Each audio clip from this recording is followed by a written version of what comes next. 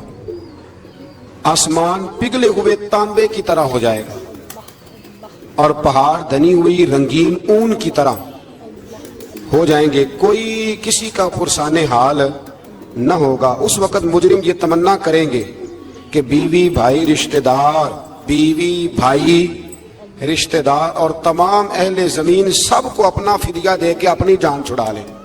سب کو دھونس دے آگ میں لیکن اپنی جان چھڑا لیں. اس دن انسان کا یہ حال ہوگا. یہ جو کچھ لوگ, میں نے پہلے بھی کہا تھا کہ کچھ لوگ نا مذاق اڑاتے ہیں قیامت کے عذاب کا, قبر کے عذاب کا, یہ بات درست نہیں ہے. دیکھیں نا کہ اللہ تعالیٰ نے قرآن مجید کی واضح آیات میں عذاب کا ذکر فرمایا ہے. کیوں فرمایا ہے؟ کہ لوگ اس عذاب سے ڈرے, اس سے بچنے کے لیے تیاری کریں, یہ بیان فرمایا. اب یہاں لوگ مذاق اڑاتے ہیں معاذ اللہ تعالیٰ, کہتے ہیں دیکھو جی فلاں مولانا کہہ رہے تھے بچھو آئیں گے تو یہ ہوگا. خدا کے بندو, مولانا کون ہوتے ہیں؟ مولانا کون ہوتے ہیں یہ بات کرنے والے؟ یہ تو حدیثوں میں آئی, قرآن مجید کی آیات میں آئی. آپ مذاق نہیں اڑائیں بلکہ کوشش کریں کہ اللہ تبارک و تعالی ہمیں سمجھنے کی توفیق عطا فرمائے. پھر آیت نمبر 19 سے انسان کے کم حوصلہ ہونے, مصیبت کے وقت گھبرا جانے اور نفع پہنچنے کی صورت میں بخل کرنے کا ذکر ہے. فرمایا بڑے کم حوصلے والا ہے, مصیبت کے وقت گھبرا جاتا ہے, اور اگر اسے ہم نفع دیں نا تو جب نفع ملے تو چاہیے تھا نا سخاوت کرتا, تو اس وقت کیا کرتا ہے؟